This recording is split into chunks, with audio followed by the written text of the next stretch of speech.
Isaac Newton, IQ 190-200।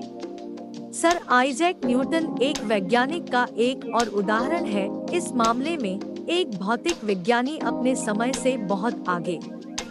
हालांकि वह गुरुत्वाकर्षण के अपने सार्वभौमिक सिद्धांतों के लिए सबसे ज्यादा जाने जाते हैं। 17वीं शताब्दी के विचारक, गणितज्ञ, खगोलशास्त्री और लेखक भी थे। यह अनुमान लगाया गया है कि इस्तेमाल किए गए उपायों के आधार पर उसका IQ स्कोर 190 और 200 के बीच गिर जाएगा। मजेदार तथ्य, आइजैक न्यूटन उन प्रतिभाओं में से एक थे जिन्होंने संगरोध में इतिहास रचा था। लियोनार्डो दा विंची, IQ 180 से 220। जब लियोनार्डो दा विंची थे तब IQ टेस्ट नहीं थे।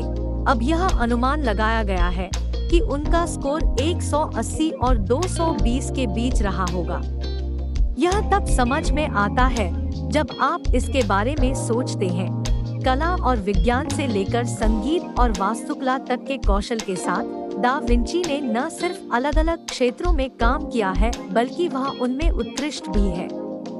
वास्तव में वह अपने समय से इतना आगे था कि उसके कई आविष्कार, जैसे उड़ने वाली मशीन, दूरबीन और पनडुब्बी, उसकी मृत्यु के लंबे समय बाद तक सफल नहीं हुए।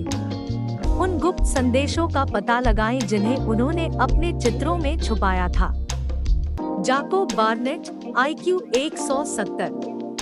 जैकब बार्नेट को 2 साल की उम्र में मध्यम से गंभीर ऑटिज्म का निदान किया गया था और डॉक्टरों ने भविष्यवाणी की थी कि वह कभी भी अपने जूते बांधना नहीं सीखेंगे। कहने की जरूरत नहीं है कि उन्होंने उस काम में महारत हासिल कर ली है।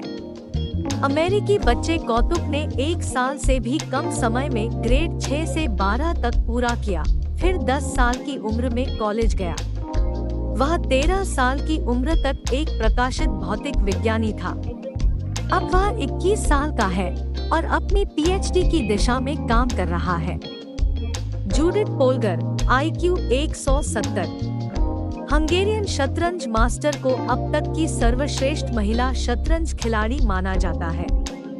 1991 में जब वह 15 साल और 4 महीने की थी, तब वह इंटरनेशनल ग्रैंड मास्टर बनने वाली सबसे कम उम्र की खिलाड़ी थी।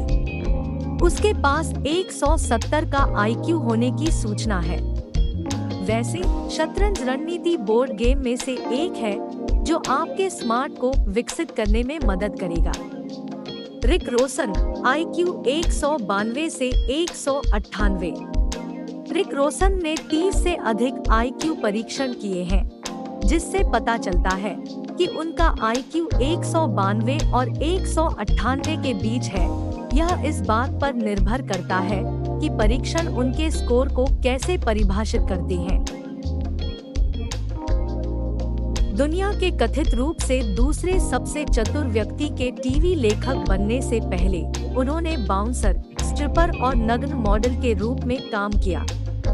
Who Wants to be a Millionaire हारने के बाद उन्होंने एक दोषपूर्ण प्रश्न के लिए ABC नेटवर्क पर प्रसिद्ध रूप से मुकदमा दायर किया $16,000 के स्तर पर, लेकिन केस हार गया।